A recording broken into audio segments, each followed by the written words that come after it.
Hello students, कैसे हैं आप सब? आई होप सब अच्छे होंगे। बढ़ते हैं हमारे नेक्स्ट चैप्टर के ऊपर। चैप्टर नंबर 5 करने के बाद internal control, internal check, internal audit का बड़ा ही इंटरेस्टिंग चैप्टर था और यहाँ से 101% है कि क्वेश्चंस आएगा ही आएगा। अब बात करते हैं हमारे चैप्टर नंबर 6 की, जिसके अंदर हम पढ़ेंगे रूटीन चेकिंग होता क्या है एंड वाउचिंग क्या है। क्योंकि एग्ज़ाम के अंदर आपको मैंने जब 2021 से लेकर 2018 से 18 से 2021 तक के क्वेश्चंस पेपर अपलोड किए थे, वो भी डिफरेंट यूनिवर्सिटी के, और 2021 से 2023 की सीरीज़ भी अब की बार मैंने अपलोड की। तो उनके अंदर मैंने देखा है कि बहुत सारे क्वेश्चंस ऐसे हैं जो वाउचर से आ रहे हैं कि वाउचिंग क्या है, उसका ऑब्जेक्टिव क्या है। ठीक है, कितने तरह के वाउचिंग होते हैं, कितने तरह के हमारा वाउचर और वाउचिंग में डिफरेंस क्या है, इवन रूटीन चेकिंग और वाउचिंग में डिफरेंस क्या है। ये कुछ एक छोटी छोटी टर्म्स है जिनको आज डिस्कस करेंगे। पूरा बढ़िया तरीके से इस चैप्टर को कंप्लीट करेंगे। ठीक है, तो वही सेम एज इट इज़ लेते हैं एक छोटा सा एग्जांपल, जिसकी मदद से हम पूरे चैप्टर को, जैसे कि हमने इसको पढ़ा था इंटरनल कंट्रोल को, इस पूरे चैप्टर इस 1.5 पेज पर हमने पूरा चैप्टर कर लिया था। राइट। सो अब देखते हैं, एक कंसेप्ट आता है वाउचर। ठीक है, वाउचर को पढ़ने से पहले मैं एक छोटा सा एग्जांपल लेती हूँ। ये है chapter number 6 routine checking and voucher. एक छोटा सा एग्जांपल लेते हैं। एग्जांपल क्या है मेरा कि यहाँ पर है ये सेलर, ठीक है, और आप हैं बायर। आप नॉर्मल बायर है, जो जैसे कि नॉर्मल आप दुकान में जाके कोई सामान खरीदते हैं, उनकी बात कर रही हूँ मैं। ठीक है, आपने मान लीजिए इससे खरीदा है एक पैकेट सर्फ का। ठीक है, इसने आपको एक पैकेट सर्फ का दिया और उसके बदले में आपने इसको क्या कर दिया, पेमेंट कर दिया। ये छोटी सी बहुत नॉर्मल ट्रांजेक्शन्स है। आप भी एक ऐसे पर्सन है जो नॉर्मल बायर है। कैसे बायर? आप नॉर्मल बायर है।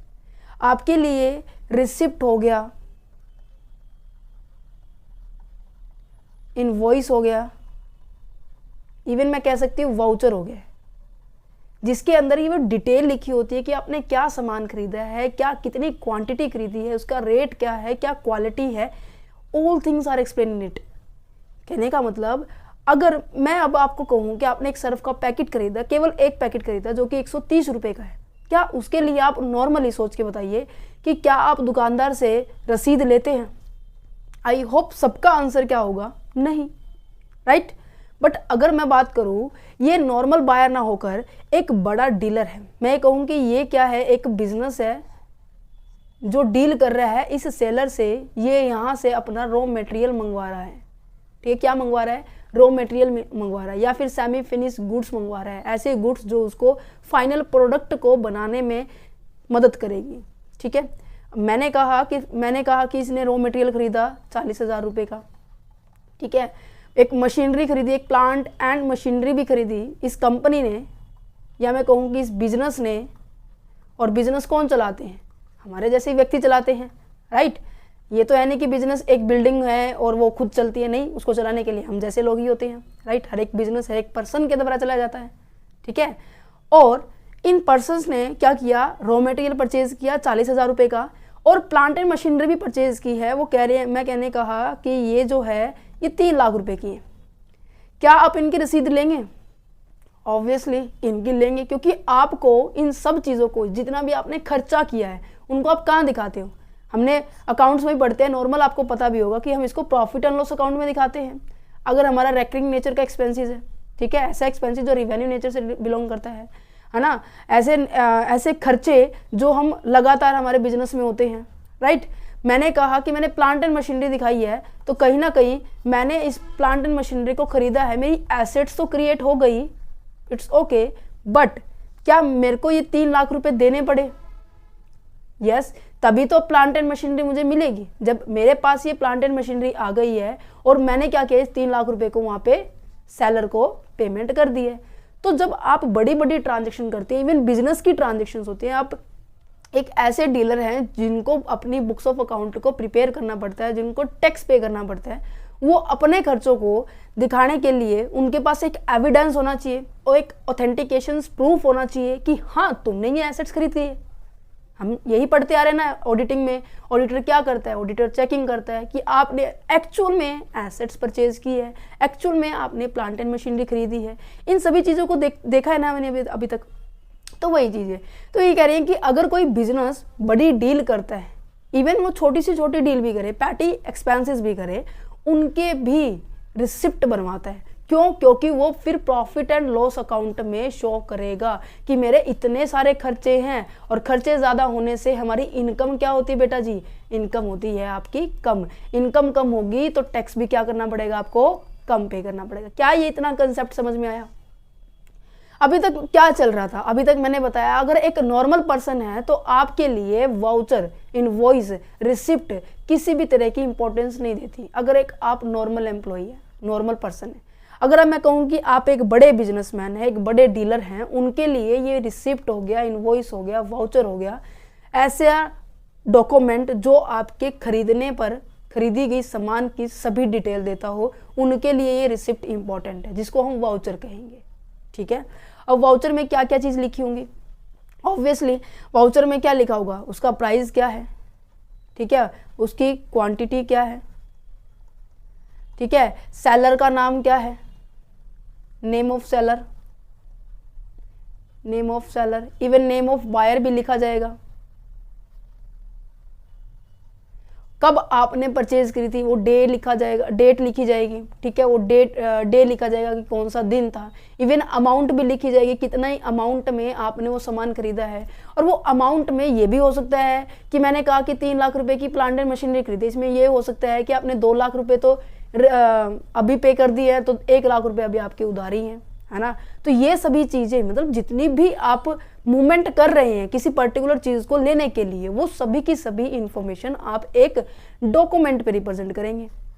और उस डॉक्यूमेंट को काफ़ी सारे नामों से जाना जाता है। पहला नाम तो क्या मैंने बताया, उसे क्या कहेंगे? रिसिप्ट कहेंगे। दूसरा नाम मैंने क्या बताया? उसे इनवॉइस कहेंगे। तीसरा नाम मैंने क्या बताया आपको? उसे वाउचर कहेंगे। क्या आपको इतना समझ में आया? ठीक है जी।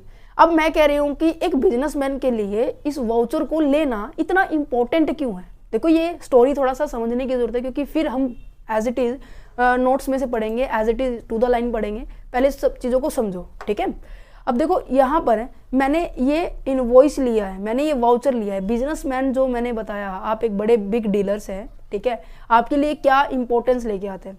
देखो आपकी बुक्स ऑफ अकाउंट में अगर एंट्री करते वक्त कोई एरर हो गया तो आप बता सकते हैं कि यहाँ ये गलती है क्योंकि इनवॉइस में ऐसा लिखा हुआ है, ठीक है। सेलर का नाम गलत हो गया, बायर का नाम गलत हो गया, डेट गलत हो गया, अमाउंट, मतलब कुछ भी एरर है, कुछ भी मैं कहूँ कि मिस्टेक है, आप उसको डिटेक्ट कर सकते हैं, आप उसको देख सकते हैं, ढूंढ सकते हैं, राइट। अगर किसी ने फ्रॉड करने की कोशिश की, क्या वाउचर के साथ अपने बुक्स ऑफ अकाउंट को जब आप मैच करेंगे क्या पता नहीं लग जाएगा? ऑब्वियसली पता लगेगा। नेक्स्ट क्या कहते हैं कि अगर आपने किसी भी तरह की एक्सेप्शनल्स यूज़ की है, मीन्स की रूल रेगुलेशंस के अंदर बहुत सारी लूप होल्स है, एक्सेप्शनल्स है, उनका कंसेप्ट आ रहा है तो वो भी आपको पता लग जाएगा। अगर आपने ट्रेड डिस्काउंट दिया है, ठीक है, ट्रेड डिस्काउंट क्या होता है कि जब हम सामान खरीदते हैं, जब हम ज़्यादा क्वांटिटी में सामान खरीदते हैं, हमें उस समय एक छोटा मोटा डिस्काउंट मिलता है, हमें उसका भी पता चल जाता है। दूसरा, हमारे बुक्स ऑफ अकाउंट की एक्यूरेसी पता चल जाती है कि हमारा बुक्स ऑफ अकाउंट जो हमने तैयार किया है क्या वो ठीक है या नहीं है, और ठीक है। नेक्स्ट क्या है कि आपके अंदर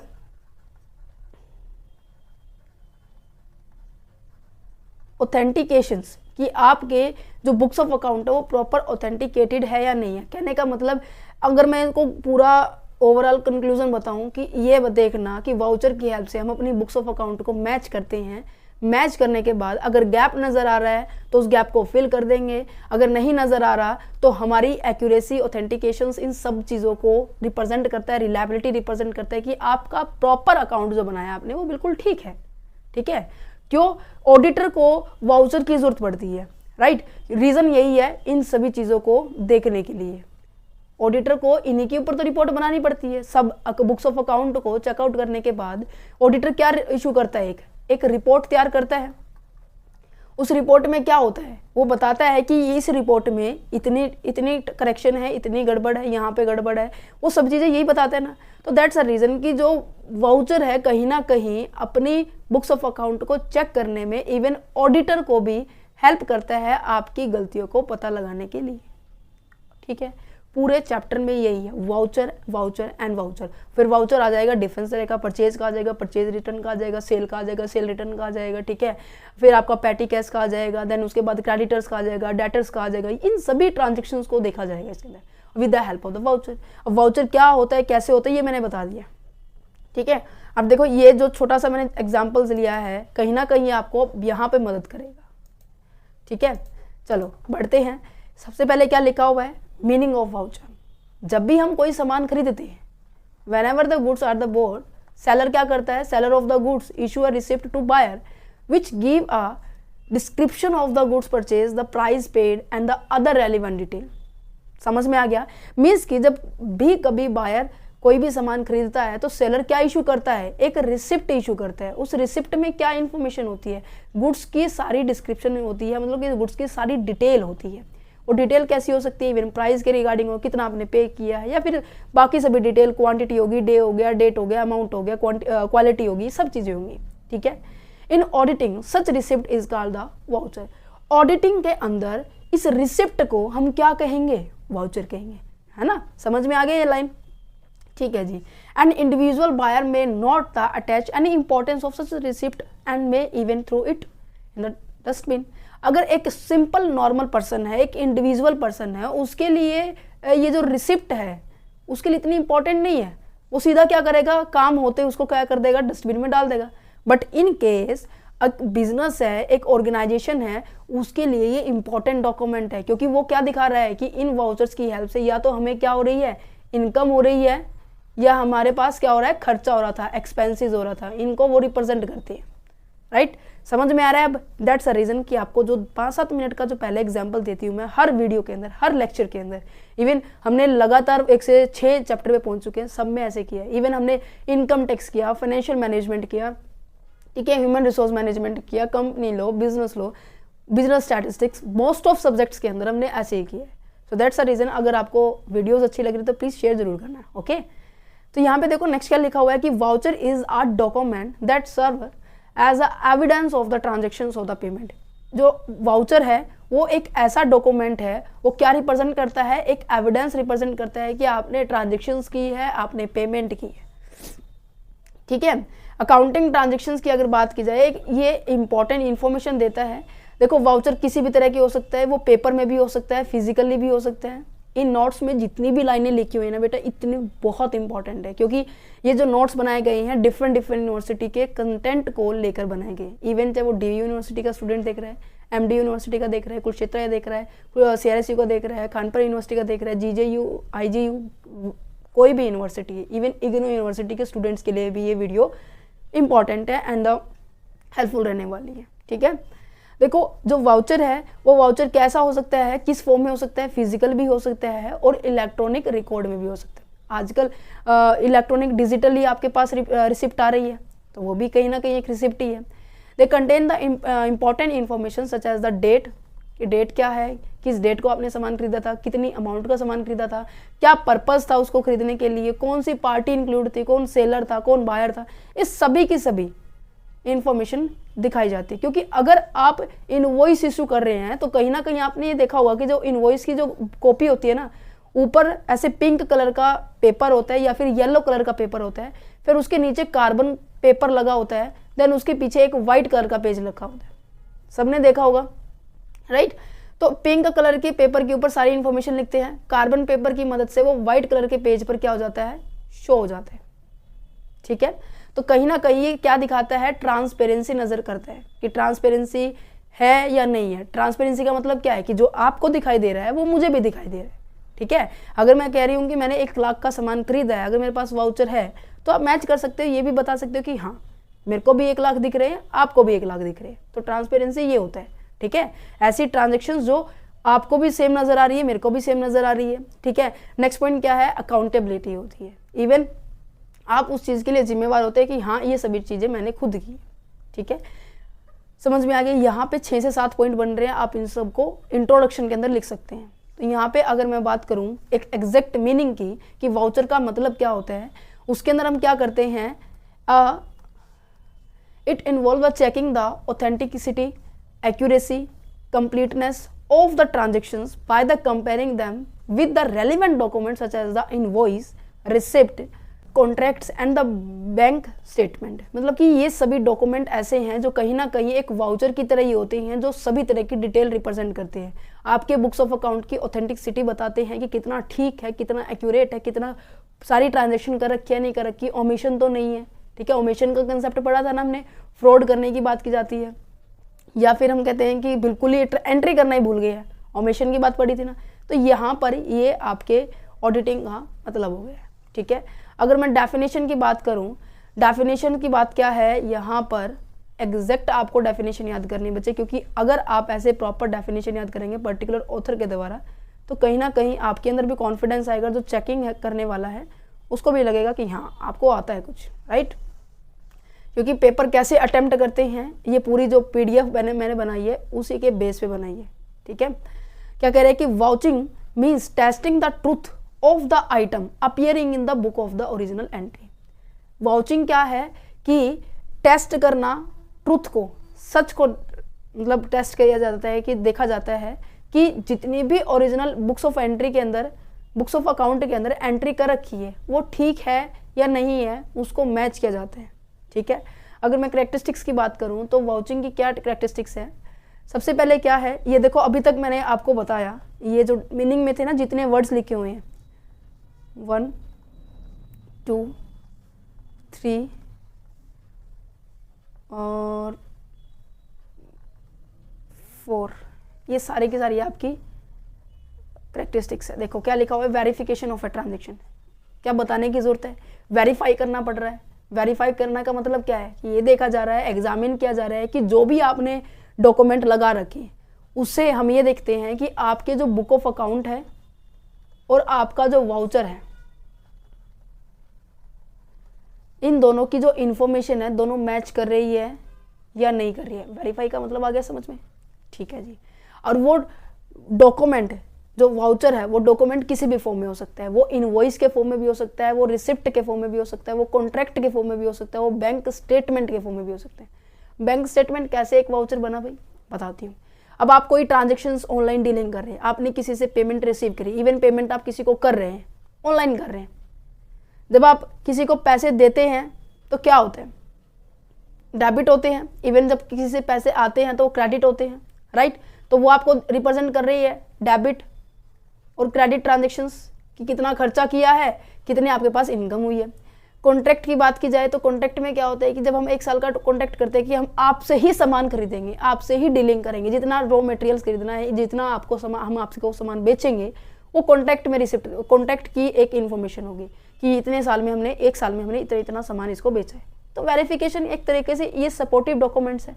ठीक है, कंप्लीटनेस एंड द एक्यूरेसी, अभी समझ आया था कि कंप्लीटनेस का मतलब क्या है कि ये देखना कि जो आपके ट्रांजेक्शन्स कर रखी है आपने बुक ऑफ अकाउंट में, जितनी भी ट्रांजेक्शन कर रखी है वो पूरी है भी या नहीं है, या एक जगह एंट्री करके छोड़ दी, आगे एंट्री नहीं की है, राइट। अगर बुक्स ऑफ अकाउंट में सारी की सारी ट्रांजेक्शन्स कंप्लीट है तो कहीं ना कहीं वो आपकी जो बुक ऑफ अकाउंट है वो क्या होगी, एक्यूरेट होगी, एक्यूरेसी पे होगी।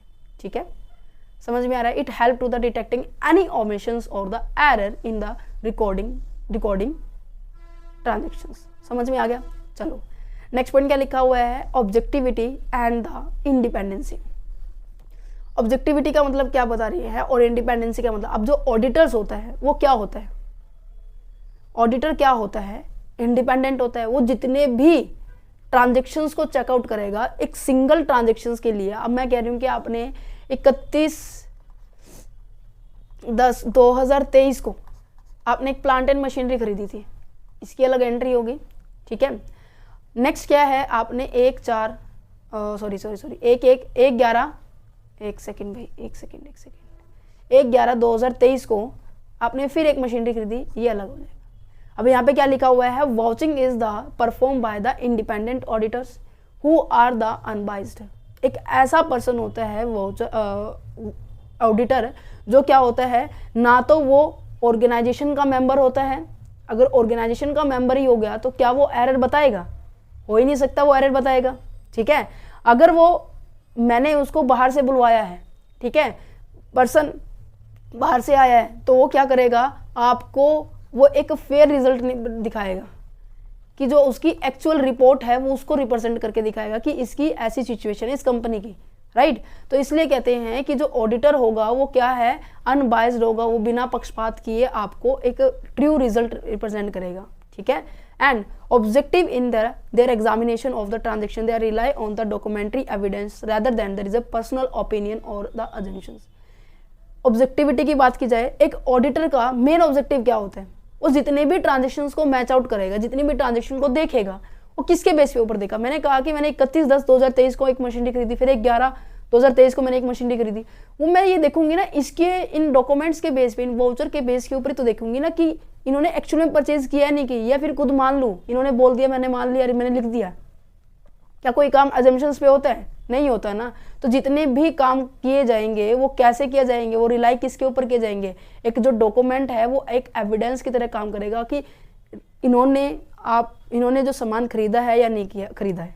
इसमें किसी भी तरह का पर्सनली ओपिनियन होगा या फिर कोई भी खुद की अजम्पशंस, खुद की मान्यता नहीं मानी जाएगी, वो एक्चुअल में देखा जाएगा। एक्चुअल में जो एविडेंस आपके सामने है उसको देखा जाएगा। समझ में आ गया? चलिए जी, नेक्स्ट क्या है, सिस्टमैटिक अप्रोच। सिस्टमैटिक अप्रोच क्यों कही गई है?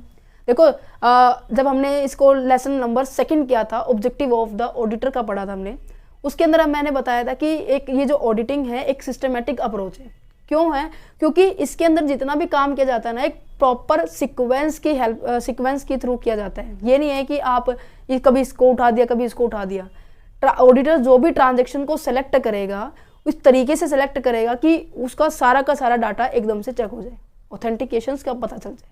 ठीक है, दैट्स अ रीजन कि जो वाउचर होता है एक सिस्टमैटिक अप्रोच है। क्योंकि वाउचर कैसे लगाए जाते हैं बुक्स ऑफ अकाउंट में, इवन आप भी जब आपके घर शादी होती है, छोटा सा एग्जांपल लेते हैं, ये भी यहाँ पर भी आपके घर शादी होती है, शादी है मान लीजिए, अब मैं कह रही हूँ कि 31/12/2023 को शादी है।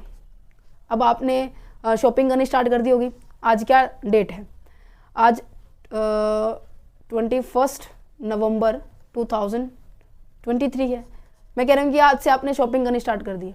जितना भी खर्चा होगा उनकी आप क्या करोगे, रिकॉर्ड तो करते चले जाओगे। 21 तारीख को इतना खर्चा हो गया, 22 को इतना खर्चा हो गया, 23 को इतना खर्चा हो गया, 24 को इतना खर्चा हो गया। आप डेट वाइज करते जाओगे ना उसको रिकॉर्ड, अगर आप एक्चुअल में रिकॉर्ड कर रहे हैं। या फिर ऐसे करोगे 21 को हो गया, फिर 30 का कर दिया, फिर 22 का कर दिया, फिर 1 का कर दिया है, 1 दिसंबर का, ऐसे करोगे नहीं ना। जितने भी एक्सपेंसेस होंगे वो आप डेट वाइज करेंगे, सीरियल वाइज करेंगे, जिससे आपको भी पता चलता रहे कि इस तारीख को हमने इतना सामान खरीदा था, कोई कंफ्यूजन नहीं होगी। ठीक है, इसीलिए जो ऑडिटिंग भी होती है वो किसके ऊपर बेस्ड होगी, वाउचर्स जितने भी होंगे वो कैसे लगे होंगे, डेट वाइज लगे होंगे। और ऑडिटर को भी पता होता है किस तरीके से क्या प्रोसेस उसे पहले अपनानी चाहिए, राइट। मतलब कि हर एक चीज प्री प्लान होती है, सिस्टम से हम करते हैं। ठीक है, ऑडिटर भी क्या करता है, एक प्री डिफाइन प्लान को फॉलो करता है जो नॉर्मली पहले से ही सिलेक्ट होता है। ठीक है, प्रॉपर डॉक्यूमेंटेशंस, वही बात है, वाउचर क्या रिप्रेजेंट कर रहा है, एक एविडेंस रिप्रेजेंट कर रहा है, एक डॉक्यूमेंट है, एक सपोर्टिव डॉक्यूमेंट है जो ये बता रहा है कि हाँ हमने ये काम किया है। दैट्स अ रीजन कि यहाँ पे इसकी एक कैरेक्टरिस्टिक्स बन गई है कि ये प्रॉपर डॉक्यूमेंटेशन है। वाउचिंग रिक्वायर है proper documentation of the audit procedure performed, including the identification of the document examined, the finding and the any exceptions or the discrepancies noted. किसी भी तरह की अगर आपने एक्सेप्शंस दी हुई है, मतलब छूट दी हुई है, या फिर किसी भी तरह की लापरवाही है, वो सभी चीज़ें नोट हो सकती है। ठीक है, with the help of the, अगर आपने प्रॉपर डॉक्यूमेंट आपने लगा रखे हैं नहीं लगा रखे। ठीक है, ठीक है। ऑडिट ट्रेल्स की बात की जाए तो क्या है मीनिंग ऑफ द, सबसे पहले तो आपको ऑडिट ट्रेल्स के बारे में पता होना चाहिए। ऑडिट ट्रेल्स का मतलब क्या है, जब भी आप किसी चीज़ को स्टेप बाय स्टेप रिकॉर्ड करते हैं, by which accounting trade detail on other financial data can be traced to their sources.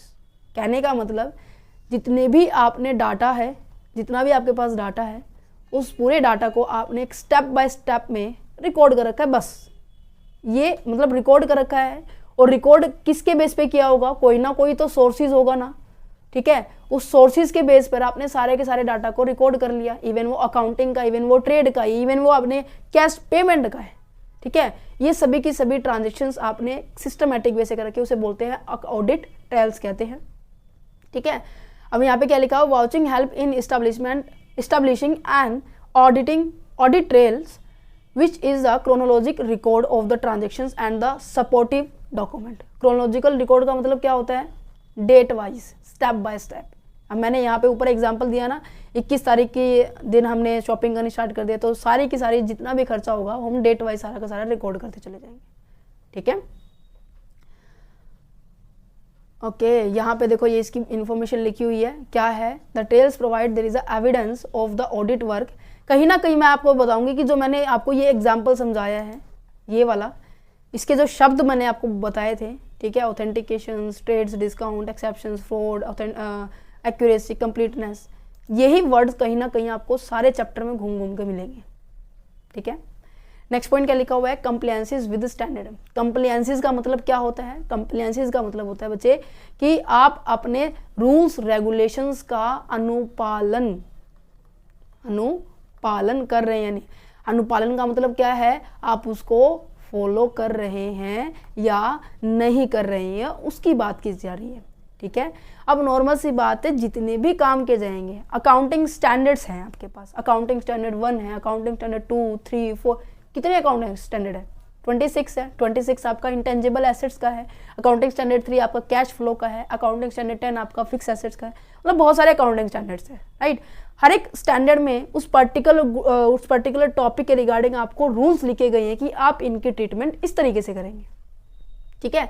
तो यहाँ पे भी यही है कि vouching is conducted in accordance with their is a journal accepted audit standard, gas समझ में आ गया, जिसकी वाउचिंग इस तरीके से कंडक्ट की जाएगी, इस तरीके से मतलब अरेंज की जाएगी, वो किसके रूल के अकॉर्डिंग होनी चाहिए, जर्नल एक्सेप्टेड ऑडिट स्टैंडर्ड के हिसाब से, and the other relevant professional guidelines, मतलब जो भी गाइडलाइंस आपको इशू की गई है उसको आपको फॉलो करना पड़ेगा, ठीक है, समझ में आ गया। अब यहाँ पर ये हो गया इसकी इंपॉर्टेंस, मैं आपको बता रही हूँ ये सभी टॉपिक्स जो है इंपॉर्टेंट है, ठीक है। कहीं ना कहीं 2018 के जब आप क्वेश्चन पेपर देखेंगे तो आपको वहाँ पे नजर आएगा कि ऐसा क्यों कहते हैं, ठीक है। और ये टॉपिक आपको इवन मैं अगर बताऊं तो ये टॉपिक वेरी वेरी इंपॉर्टेंट है, very very important, very very very important है, 101% है। आपको मैं वीडियो जब आप ख़त्म करेंगे, मतलब वीडियो को आप जब पूरा देख लेंगे तो आपको मैं सजेस्ट करूँगी कि आपके लिए एक स्पेशल क्वेश्चन पेपर का चैनल बनाया है, ठीक है, किसका, क्वेश्चन पेपर का चैनल बनाया है, जहाँ पर केवल क्वेश्चन पेपर ही अवेलेबल है बच्चे, और वहाँ पर आपको आपके previous year B Com final year के प्रीवियस ईयर देखना, इवन सभी यूनिवर्सिटीज़ के हैं, ठीक है। और ये क्वेश्चन मत पूछना कि मैम ये कौन सी यूनिवर्सिटी का, मैंने सबके डाल रखे हैं, जीवन जितने भी यूनिवर्सिटी के स्टूडेंट मेरे से पढ़ रहे हैं उन सबके डाल रखे हैं, ठीक है। तो वहाँ पे देखना कि ये जो टॉपिक है ना हर बार आया हुआ है, मोस्ट ऑफ रिपीटेड 3 से 4 बार हुआ है पिछले 5 से 6 साल में। क्या लिखा हुआ है, important of vouching and the vouching is the essence of the audit. क्या कह रहा है कि वाउचिंग की इम्पोर्टेंस क्या है, ठीक है, और वाउचिंग क्या है, एक इम्पॉर्टेंट है, एसेंस है, मतलब महत्वपूर्ण है ऑडिट के लिए। और इसको एक और नाम से क्वेश्चन आता है बच्चे, क्या है क्वेश्चन, कैसे आता है कि वाउचिंग को क्या कहते हैं, बैकबोन ऑफ द ऑडिटिंग। जो वाउचिंग होती है उसे हम रीढ़ की हड्डी कहते हैं, जैसे कि इंसानों की रीढ़ की हड्डी होती है ना, जो एक बैठने के लिए, खड़े होने के लिए, चलने के लिए हमें हेल्प करती है, इसी तरह से जो ऑडिटिंग किसके ऊपर डिपेंड होती है, जितने भी इनवॉइस, जितने भी रिसिप्ट होती हैं उनके ऊपर डिपेंड होती है। क्यों, अब अभी मैंने आपको एग्जांपल में बताया कि आपने मशीनरी खरीदी है, नहीं खरीदी, 3 लाख की, उसका प्राइस कितना है, उसकी क्वांटिटी कितनी है, सेलर का नाम क्या है, बायर का नाम क्या है, क्या डेट है, क्या दिन है, कितनी अमाउंट का, कितना एक्चुअल में पेमेंट की, कितनी नहीं की, ये सब किस में लिखी होगी, इनवॉइस में लिखी होगी, रिसिप्ट में लिखी होगी, ऑडिटिंग में उसे वाउचर कहते हैं, राइट। तो इसीलिए उसे हम बैकबोन कहते हैं। अब यहाँ पर मैंने आपको बताया कि जैसे कि एक ह्यूमन बॉडी के अंदर हमारी रीढ़ की हड्डी इंपॉर्टेंट है, वैसे ही ऑडिटिंग भी हमारी वॉचिंग भी हमारी ऑडिटिंग के लिए इंपॉर्टेंट है। ये लाइन है पूरी ऐसी एज इट इज लिखी हुई है, ठीक है। क्या लिखा हुआ है, the structure of the human body is able to stand due to this backbone only, and if the backbone is weak और broken it has to devastating effect on the human body. ये कह रहे हैं कि अगर हमारी जो रीढ़ की हड्डी है वो वीक, कमजोर हो जाए या फिर वो टूट जाए तो हमारे लिए कहीं ना कहीं एक बहुत बड़ी प्रॉब्लम क्रिएट कर देता है और पर्सन अच्छे तरीके से खड़ा भी नहीं हो सकता, not able to stand up और the work properly and nor can be anything else, मतलब कुछ भी नहीं कर पाएगा भाई। इसी तरीके से सेम सिचुएशन वाउचिंग की है। अगर वाउचिंग में किसी भी तरह का मतलब चेंजेस आपने कर दिया, मैंने कहा कि मैंने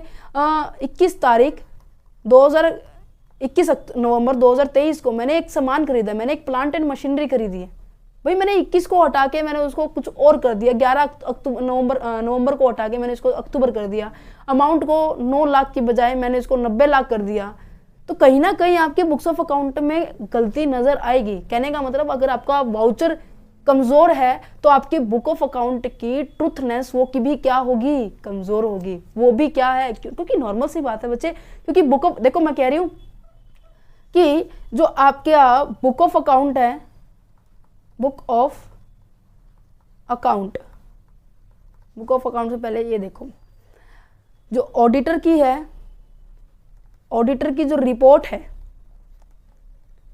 वो किसके ऊपर बेस्ड होती है, ये बेस होती है आपके बुक ऑफ, यहां पे कर देते हैं बुक ऑफ अकाउंट के ऊपर, राइट। बुक ऑफ अकाउंट को चेक करेंगे और बुक ऑफ अकाउंट में ट्रांजैक्शन कहां से आई है, वाउचर से आई है, समझ पा रहे हो। वाउचर कह लो या फिर हम कह सकते हैं रिसिप्ट कह लीजिए, ठीक है, हम कह सकते हैं इनवॉइस कह लीजिए। अगर इनमें ही गड़बड़ है तो क्या बुक ऑफ अकाउंट ठीक मिलेगी, अगर बुक ऑफ अकाउंट ही ठीक नहीं है क्या ऑडिट रिपोर्ट ठीक मिलेगी। समझ पा रहे हो ये सर्कल, समझ पा रहे हो सर्कल कि जो आपका वाउचर से स्टार्ट होता है और जो आपकी ऑडिट रिपोर्ट पे खत्म होता है। ऑडिट रिपोर्ट किसके ऊपर बेस्ड होती है, बुक ऑफ अकाउंट के ऊपर। अगर आपके वाउचर ही खराब है, वाउचर ही थोड़ा सा कमजोर है, तो कहीं ना कहीं जो एंट्री होगी बुक ऑफ अकाउंट में वो भी खत्म, मतलब बकवास सी होगी, पूरी नहीं होगी, कंप्लीट नहीं होगी, सही रिजल्ट नहीं दिखा रही होगी, और जो आपकी रिपोर्ट तैयार होगी वो भी क्या होगी, सही नहीं होगी। तो यहाँ पे यही लिखा हुआ है, the situation of the vouching in the auditing process is also the same if the vouching is weak. अगर वाउचिंग क्या है बेटे, वाउचिंग आपकी कमजोर है, मतलब कि कहीं ना कहीं एरर है, उसमें फ्रॉड हो रहा है उसके अंदर, या फिर ट्रांजेक्शन्स में गड़बड़ है। If the vouching has not been done properly, अगर आपने वाउचिंग को प्रॉपरली सही ढंग से बनाया नहीं है, then the correctness, accuracy and the truthfulness of the audit can not be relied upon, such as the audit is a pointless and will be not succeed। कहने का मतलब अगर ये सभी चीज़ें वीक पॉइंट पे हुई तो जो आप ऑडिट करोगे वो भी क्या हो जाएगी, पॉइंटलेस हो जाएगी, मतलब कि आप उसके ऊपर विश्वास नहीं कर सकते। So this comment appear is to be totally correct. ये जो क्वेश्चन ऐसे आएगा तो आपको ये स्टेटमेंट बतानी है कि ह्यूमन बॉडिंग, देन उसके बाद वाउचिंग, ठीक है। तो vouching is the first step in a auditing because the authentic of the entry made in the account book is verify by it. Vouching के अंदर, वाउचिंग की हेल्प से ही बुक ऑफ अकाउंट के ट्रांजेक्शन्स को वेरीफाई किया जाता है, ठीक है। Routine checking only rely the arithmetical accuracy, it does not share any light on the whether the entry in the book of account are relevant to the business are the made by the authorised person. ये कह रहे हैं कि जो routine checking है वो किसके लिए रिगार्डिंग रिलायबल होगी, वो बस ये रिलायबल होगी कि एक्यूरेसी है या नहीं है, बस वो बताएगी। वो उसके ऊपर मतलब प्रॉपर फोकस नहीं करेगी कैसे क्या कुछ एंट्री में गड़बड़ है, कैसे क्या कुछ नहीं है, वो ये बताएगी are the relevant to there is a business and made by the authorised person से किया है। ऑथराइज्ड पर्सन दैट मीन्स जिसको ये रिस्पॉन्सिबिलिटी सौंपी गई है उसी ने किया या नहीं किया। बट वाउचिंग हमें क्या बताता है, वाउचिंग हमें बताता है all the transactions pertaining in the financial year have been recording and noted has been left out। क्या रह गया है, वाउचिंग हमें ये भी बताता है। क्यों, क्योंकि मेरे पास वाउचर है 5, ये 3 वाउचर हो गए, ये 2 वाउचर हो गए। मैंने देखा कि मैंने इसकी भी ट्रांजेक्शन कर दी, इसकी भी ट्रांजेक्शन कर दी, इसकी भी ट्रांजेक्शन कर दी, बट इनकी ट्रांजेक्शन ही नहीं की। रूटीन चेकिंग ने क्या कहा कि ये सारी तीनों की तीनों ट्रांजेक्शन ठीक है, बट वाउचिंग क्या बताएगा कि मेरे पास तो 5 वाउचिंग है और आपने केवल 3 को रिकॉर्ड किया है, 2 को नहीं किया, जो रह गया है उसको भी रिकॉर्ड करो। रूटीन चेकिंग में ऐसा नहीं होता। रूटीन चेकिंग में बस ये देखा जाता है कि ठीक है या नहीं है, बट वाउचिंग में क्या देखा जाता है, ठीक भी देखा जाता है, रेलिवेंट भी देखा जाता है और ये भी देखा जाता है कि ऑथराइज्ड पर्सन के द्वारा काम किया गया है या नहीं किया गया। Is it clear? तो कंक्लूजन के ऊपर मैं अगर पहुंचूं तो रिपोर्ट ऑफ द ऑडिटर किसके ऊपर बेस्ड है? देखो, रिपोर्ट ऑफ द ऑडिटर किसके ऊपर बेस्ड है बेटे? बेस्ड है ये on the examination of the book of account. Book of account के ऊपर बेस्ड है। And the examination of the book of account ये किसके बेस्ड है? ये आपके पास रहे हुए वाउचर के। ठीक है, जो भी मैंने यहाँ पे एक सर्कल बना के समझाया था ना, ये कंक्लूजन यही था। ठीक है, कंक्लूजन क्यों बता रहे हैं? क्योंकि बहुत से बच्चे ये भी पूछते हैं कि ये मैम कंक्लूजन कैसे लिखें। ठीक है, अब यहाँ पर वाउचिंग के बारे में पढ़ रहे थे। वाउचिंग क्या है? एक प्रोसेस है। वाउचर की मदद से हम इस प्रोसेस को करते हैं कि जो मेरे पास ये वाउचर था, वाउचर समझ में आ गया, एक डॉक्यूमेंट जिसकी मदद से हम बुक ऑफ अकाउंट की एक्यूरेसी ऑथेंटिकेशंस को देखा जाता है। तो इस प्रोसेस को क्या कहेंगे? इस प्रोसेस को हम वाउचिंग कहते हैं। आई होप ये टॉपिक भी क्लियर हो गया होगा। ठीक है जी, नेक्स्ट पॉइंट आ जाता है मीनिंग ऑफ वाउचर। अब क्या इसको मुझे बताने की जरूरत है? वाउचर का मतलब क्या है? ऑब्वियसली नहीं, अगर फिर भी कहते तो चलो कर लेते हैं। देखिए क्या लिखा हुआ है, वाउचर इज अ डॉक्यूमेंट, एक स्टेटमेंट है, डॉक्यूमेंट है, that serve as a evidence, जो कि एविडेंस का की तरह दिखाई देता है, ऑफ द ट्रांजेक्शन और द पेमेंट। सेम बात लिखी गई। यूज़ किस लिए किया जाता है? कि ये देखने के लिए कि जितना भी आपने खर्चा किया, जितने भी आपने परचेज की है, सेल की है, वो एक्चुअल में रिकॉर्ड है या नहीं है। ठीक है, फाइनेंशियल ट्रांजेक्शन की है वो है या नहीं है। वाउचर किसी भी फॉर्म में हो सकता है, फिजिकली पेपर में भी हो सकता है, इलेक्ट्रॉनिक रिकॉर्ड में भी हो सकता है। और ये क्या रिप्रेजेंट करता है? एक्यूरेसी, एक्यूरेट बताता है फाइनेंशियल रिकॉर्ड को, एंड ऑडिट पर्पस के लिए बहुत ज़्यादा इंपॉर्टेंट है। सेम बातें पिछली वाली रिपीट हो रही है। चलिए, वाउचर कितने तरह के होते हैं?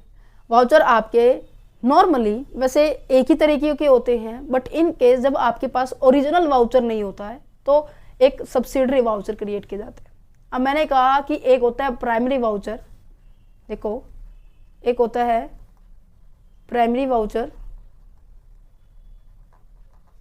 एक होता है सब्सिडरी वाउचर। समझ में आ गया? अब मैंने कहा कि प्राइमरी वाउचर है। अब जैसे प्राइमरी मार्केट होती थी, प्रेफरेंस दी जाती थी, इसी तरह से प्राइमरी वाउचर है, इसकी एक ऐसा डॉक्यूमेंट जो ओरिजिनल है, जो मेन है, जिसके ऊपर मतलब ऑथेंटिकेशंस होती है। ठीक है, जो मतलब एक्चुअल में होता है, रियल का होता है।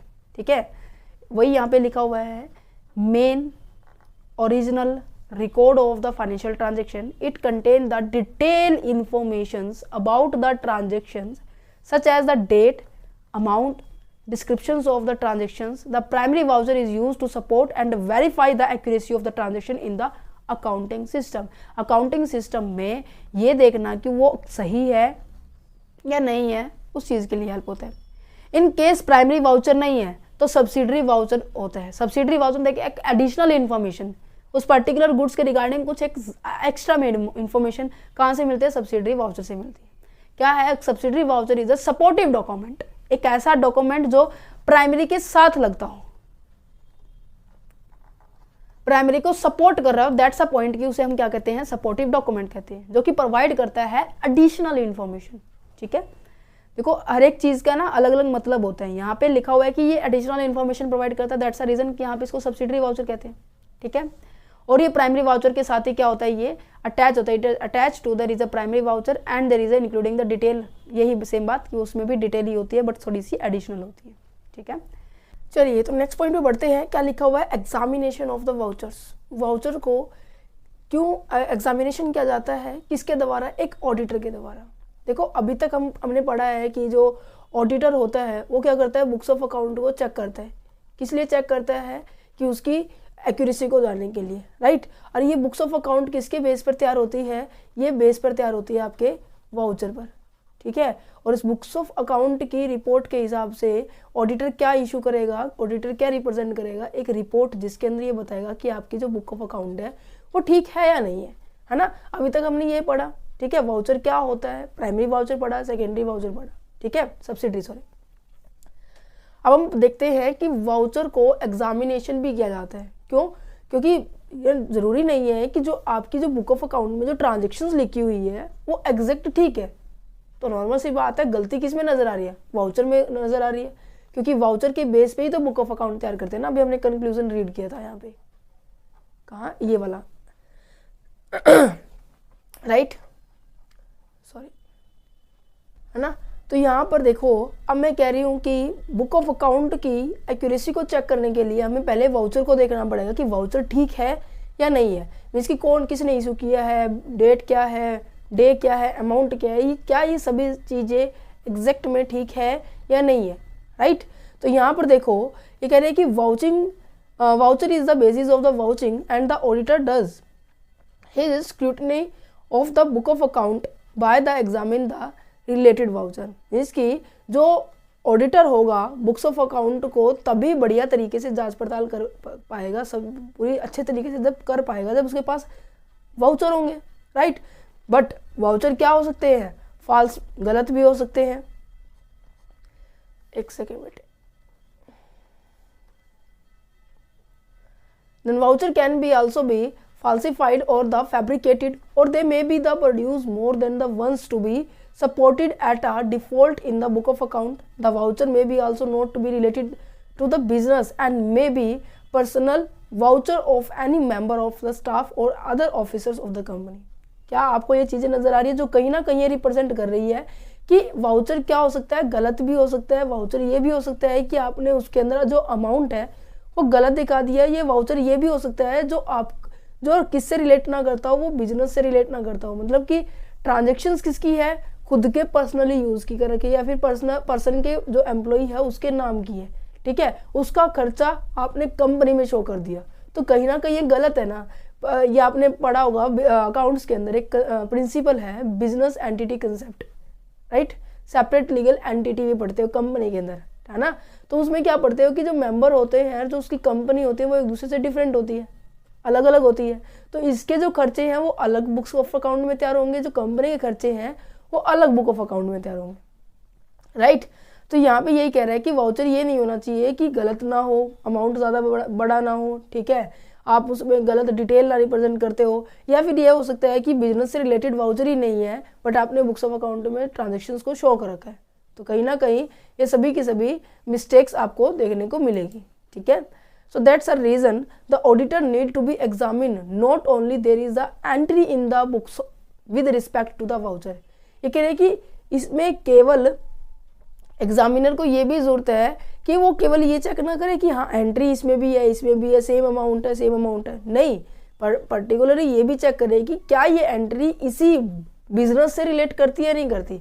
अगर बिजनेस से रिलेट करती ही नहीं है तो नॉर्मल सी बात है वो ट्रांजेक्शन्स उसकी नहीं है और बुक्स ऑफ अकाउंट में शो हो ही नहीं चाहिए। नॉर्मल सी बात है, लोग जो बिजनेस बड़े बड़े बिजनेसमैन होते हैं ना, ये कहते हैं घोटाला होता है, टैक्स की चोरी की जाती है, या तो बिल्कुल छोटे लेवल के लोग करेंगे या बिल्कुल बड़े लेवल पे चोरी होती है। बीच में तो बहुत कम चांसेस होते हैं कि यहाँ चोरी करने की बात की जाती है in a case of the taxes, right. तो यहाँ पर मैं कह रही हूँ कि जो कंपनी के बुक्स ऑफ अकाउंट में खर्चे ज़्यादा नज़र आ रहे हैं, तो एक्सपेंसेस अगर मैं बताऊँ, एक्सपेंसेस आपके प्रॉफिट एंड लॉस अकाउंट में ज़्यादा आपने दिखा दिए, ठीक है। तो नॉर्मल सी बात है जो आपका नेट प्रॉफिट है वो क्या होगा, कम हो जाएगा। प्रॉफिट कम नज़र आ रहा है तो नॉर्मल सी बात है आपकी जो टैक्स लगेगा आपकी इनकम के ऊपर वो भी क्या हो जाएगा, कम लगेगा। सो ऑडिटर को ये भी ज़रूरी है कि ये केवल वो भी चेक करे कि certain that the entry made in the books of account is correct है and relevant to the business enterprises. ये कह रहे हैं कि बिजनेस से भी रिलेटेड होनी चाहिए, बिजनेस के रिगार्डिंग भी होनी चाहिए, रेलिवेंट होनी चाहिए।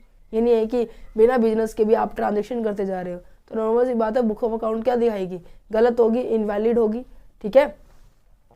तो इसी कारण से ऑडिटर को ऑडिट करने से पहले वाउचर भी ये देखना पड़ता है कि वाउचर ठीक है या नहीं है, वाउचर हमारे बिजनेस से रिलेट करता है या नहीं है, वाउचर जिसने इशू किया है वो है या नहीं है, राइट। अब मैंने आपको एग्जांपल दिया था स्टार्टिंग के अंदर कि ये आप सेलर हैं, एक सेकेंड, ये आप सेलर हैं, सॉरी एक सेलर है, आप है बायर, ठीक है। आपने इनसे सामान खरीदा और आपने इनको पेमेंट की। सामान खरीदने के बदले एक डॉक्यूमेंट इशू किया होगा जिसे हम ऑडिटिंग के पॉइंट ऑफ व्यू से वाउचर कहते हैं। तो ये किसके थ्रू इशू किया होगा? एक पर्टिकुलर ऑर्गेनाइजेशन के थ्रू इशू किया होगा। अब आप किसी से सामान खरीद रहे हो, अब बड़े बिजनेसमैन आप हैं, बड़े बिजनेसमैन वो है, तो नॉर्मल सी बात है इशू करने वाला भी एक क्या होगा? इंस्टीट्यूशन होगा, ऑर्गेनाइजेशन होगा, बिजनेस होगा। किसको किसके नाम पे इशू कर रहा है बिल, वो भी एक ऐसा ही पर्सन होगा, राइट। कितना अमाउंट आपने सेल किया है, उसकी डेट क्या है, सेलर का नाम क्या है, बायर का नाम क्या है, राइट। पर्टिकुलर अमाउंट बताइए, कितना आपने कैश में पेमेंट किया है, कितना आपका रहता है पेमेंट, पेंडिंग है, ड्यू है, सभी चीज़ें नजर आएगी, ठीक है। ये भी चेक किया जाएगा कि ये कोई पर्सनल यूज़ के लिए तो पर्सन ने खुद तो नहीं खरीद लिया, राइट। ये ऑर्गेनाइजेशन से रिलेटेड होना चाहिए, ठीक है। समझ पा रहे हो? एक सेकेंड,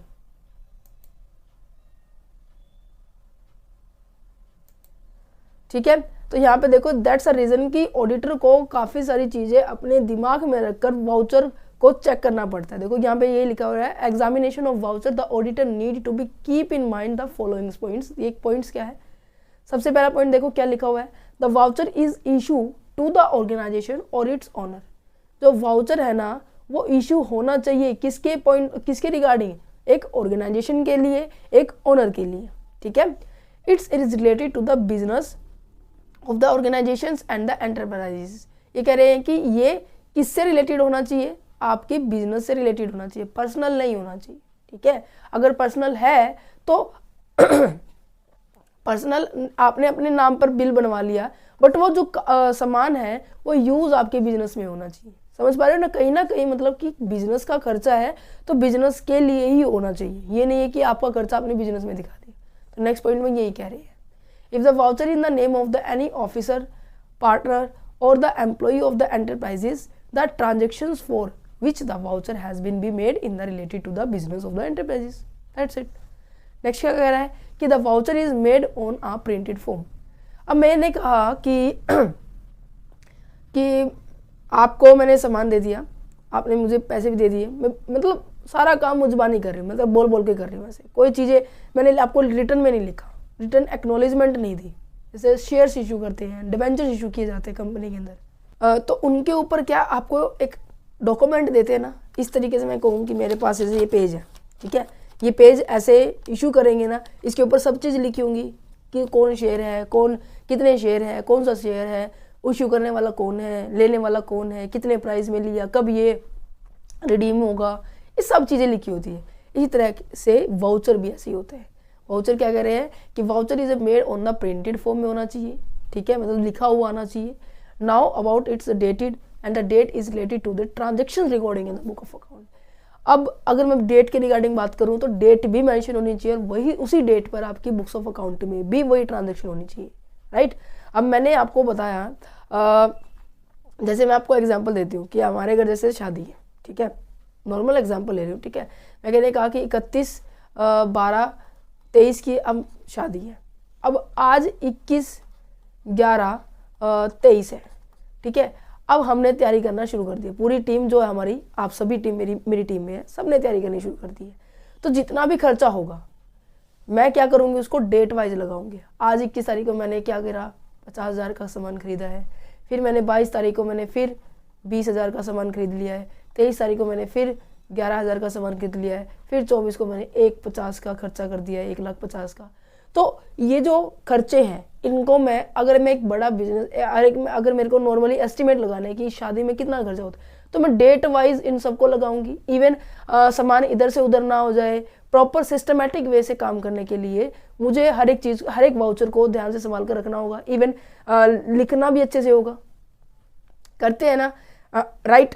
क्योंकि जब कभी किसी के यहाँ पे अगर फर्स्ट टाइम, अगर छोटे लेवल पे की बात की जाए, फर्स्ट टाइम कहीं पे फंक्शन हो रहा है और आपको ये एस्टिमेट लगाना है कि एक बार फंक्शन में कितना पैसा लगता है, ये पर्सन क्या करेगा, सभी चीज़ों को अच्छे से रिकॉर्ड करेगा। तो यहाँ पे भी इसी तरीके से है कि जो डेट वाइज सभी के सभी ट्रांजेक्शन्स हमारी जो हमारे वाउचर में डेट है वही हमारी बुक्स ऑफ अकाउंट्स में होना चाहिए। ठीक है, नेक्स्ट क्या लिखा हुआ है, the amount in the voucher is both in figure and in words.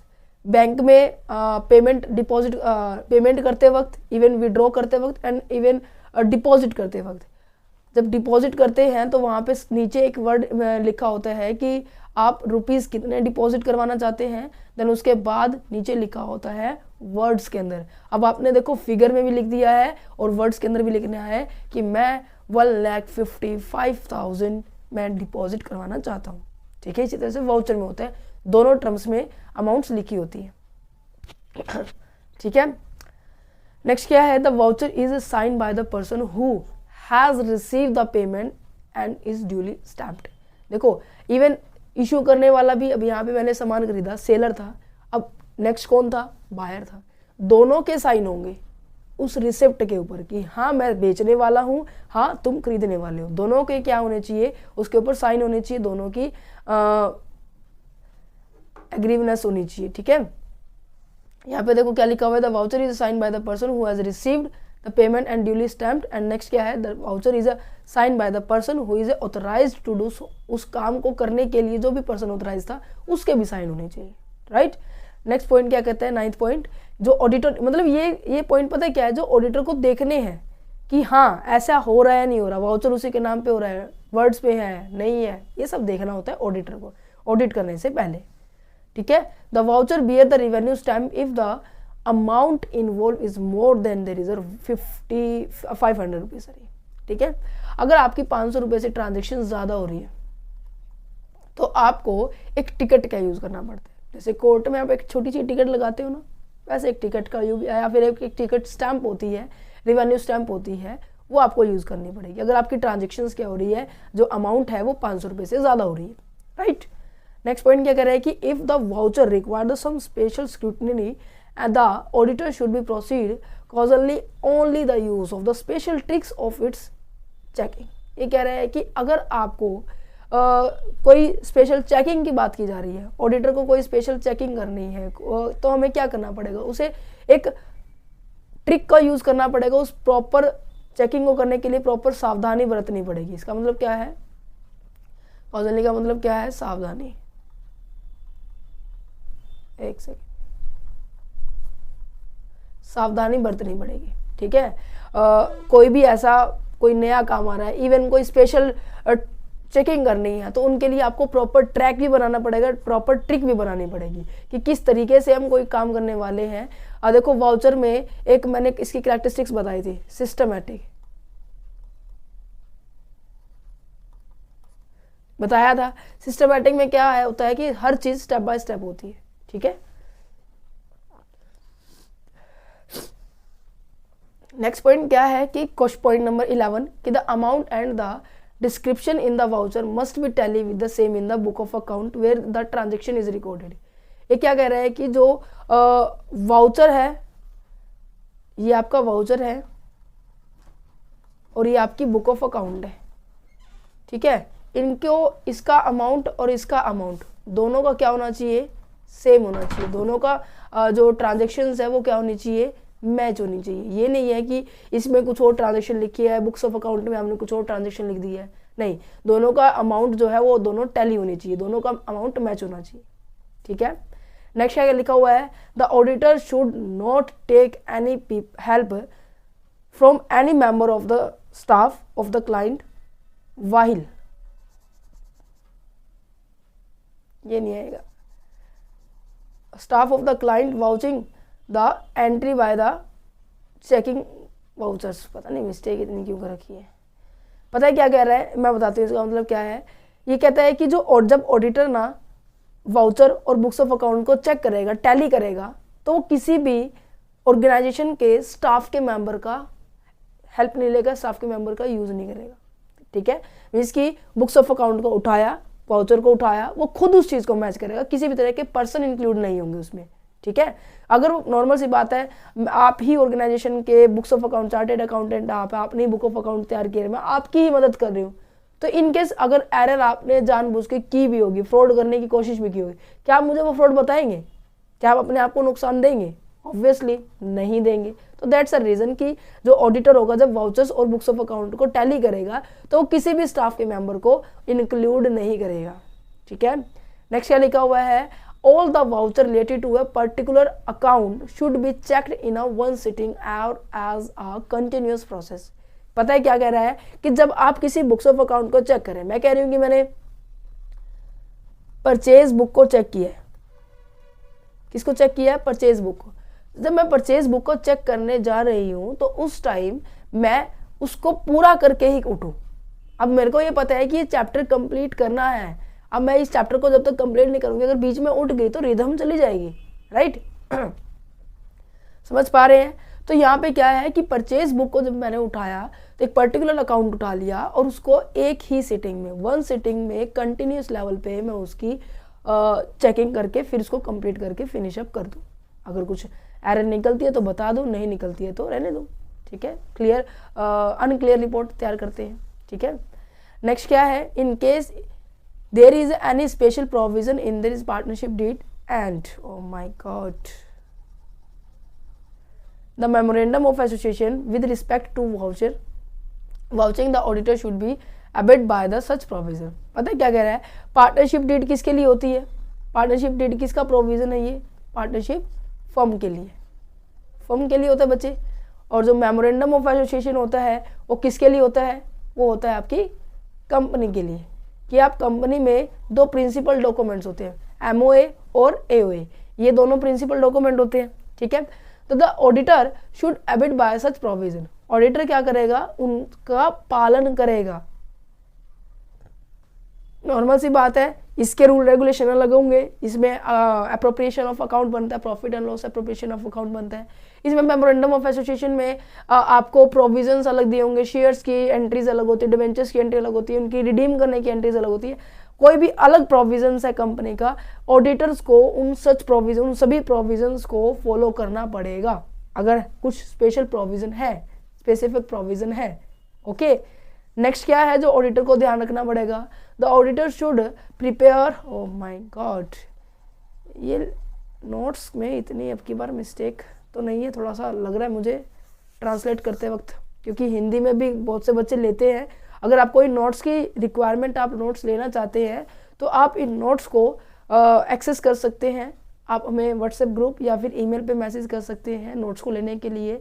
But एक छोटा सा लिटिल अमाउंट चार्जेस रखा गया है आपकी बार, क्योंकि ये जो नोट्स है वो सभी यूनिवर्सिटी को कंसीडर करके बनाए गए हैं, ठीक है। इवन ये जो नोट्स हैं थोड़ा सा स्टैंडर्डाइज भी है आपकी बार, क्योंकि बहुत सारी यूनिवर्सिटी का कंटेंट अवेलेबल है, तो थोड़ा सा हमने छोटा सा चार्ज रखा है ₹9 पर PDF। अगर आप PDF लेना चाहते हैं तो हमें व्हाट्सएप नंबर पे कांटेक्ट कर सकते हैं, हमारी टीम जो है आपको जल्दी ही इन्फॉर्म करेगी। तो यहाँ पे देखो क्या लिखा हुआ है, auditor should prepare a list of all the missing voucher and there is a receipt missing मिलेगा, ये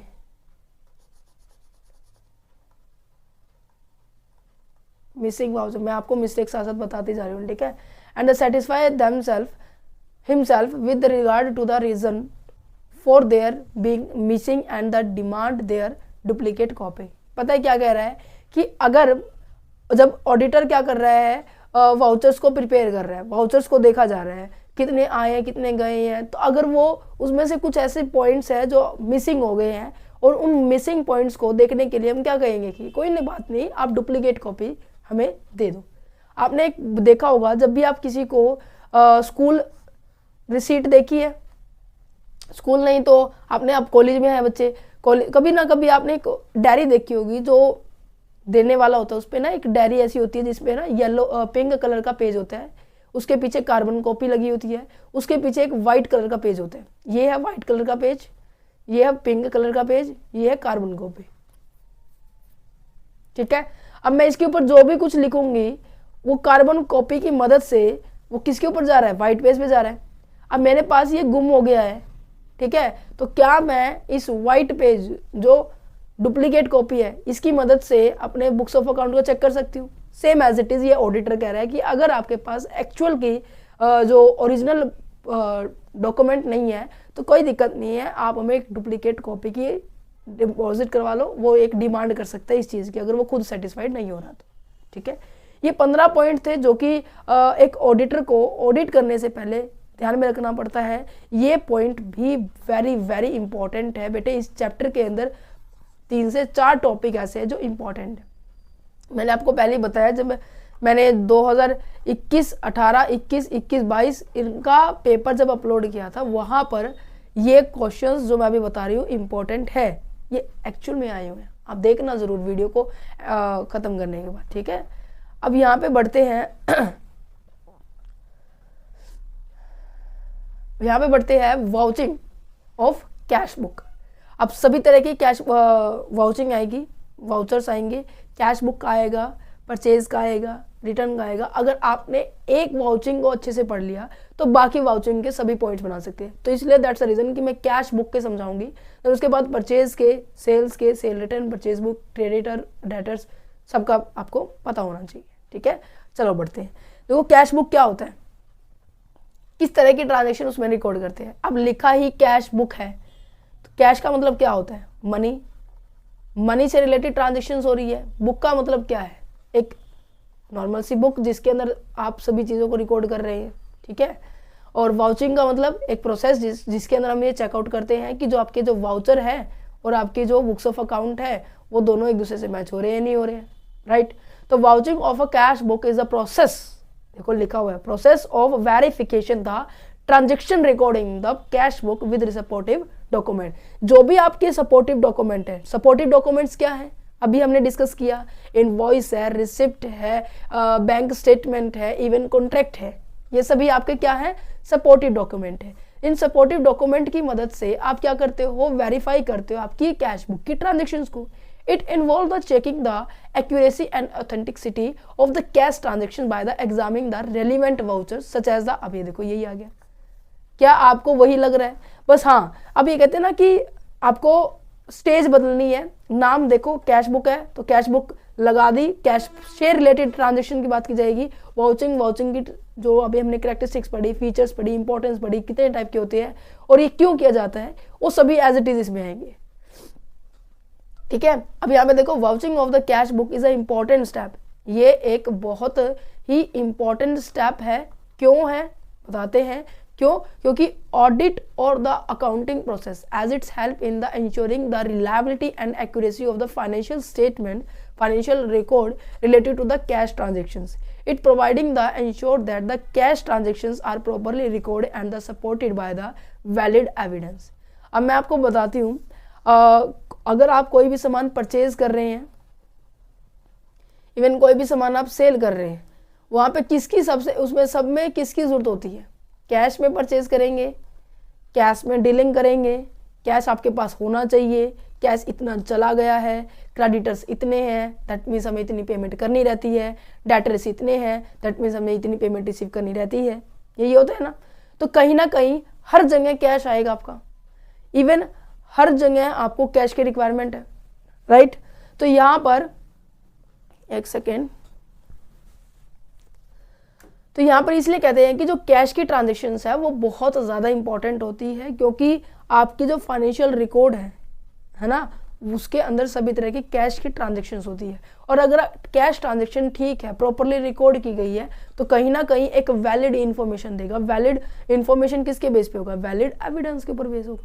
ठीक है, तो यहाँ पर देखो, अब हर कंसेप्ट के दो साइड से होती हैं। अब देखो, जब हम बात करते हैं प्रॉफिट एंड लॉस अकाउंट की, एक तरफ क्या होते हैं, एक्सपेंसेस होते हैं, राइट, रिसिप्ट्स होती हैं, और एक तरफ क्या होती है, इनकम होती है।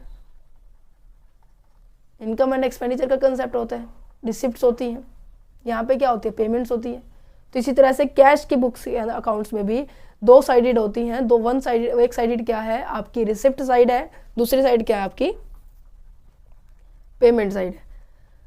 अब मैंने आपको बताया कि अब यहाँ पे ना जितने शब्द लिखे हुए हैं ना, उनका हर एक का 1 बाय 1 मतलब समझेंगे, क्योंकि इन्हीं के बेस पर आगे बुक्स ऑफ अकाउंट तैयार की गई है। ठीक है, सॉरी। सबसे पहले क्या है, रिसिप्ट है बेटे। रिसिप्ट का मतलब क्या होता है, पैसा आ रहा है। तो मैं क्या लिख दूँ इसको, इन फ्लो हो रहा है, इन फ्लो ऑफ कैश का हो रहा है। कैश फ्लो स्टेटमेंट पढ़ा था ना, वही सेम कंसेप्ट यहाँ पे अप्लाई होगा। इनफ्लो का मतलब क्या आ रहा है, आपकी जो कैश का बैलेंस है वो क्या हो रहा है, बढ़ रहा है। कैश का बैलेंस कैसे कैसे बढ़ सकता है, सेल करने से। आपके पास सामान था, आपने बेच दिया। मेरे पास मान लीजिए ये पेन है, मैं पेन के अंदर डीलिंग करती हूँ। मेरे पास कोई पेन लेके चला गया, 10 पेन है, वो भी 10-10 रुपए के, तो मेरे पास कितने पैसे हो गए, तो 100 रुपये हो गए। तो मैंने कैश में डील की, तो मेरे पास कैश आया है, तो रिसिप्ट हो गया। नेक्स्ट क्या है, cash receive from the debtor. Debtor क्या होते हैं पता है, 2 वर्ड्स आएंगे बच्चे, एक तो होता है डेटर, एक होता है क्रेडिटर्स। दोनों का एग्जाम्पल देती हूँ क्योंकि आगे इन्हीं के बेस पे भी हम बुक्स ऑफ अकाउंट तैयार करेंगे। ठीक है, चलिए एग्जाम्पल को लेने के लिए तैयार हो जाइए और हम चलते हैं अपने एग्जाम्पल पे। आई होप मोस्टली सब बच्चों को पता होगा, बट मैं फिर भी बता देती हूँ क्योंकि इम्पॉर्टेंट है। डेटर की बात की जाए, अब मैं हूँ सेलर। अब अपने आप को, सब बच्चे अपने आप को सेलर रखेंगे, ठीक है। और एक है पर्सन एक्स है, एक्स नहीं, इसको राम मान लेते हैं।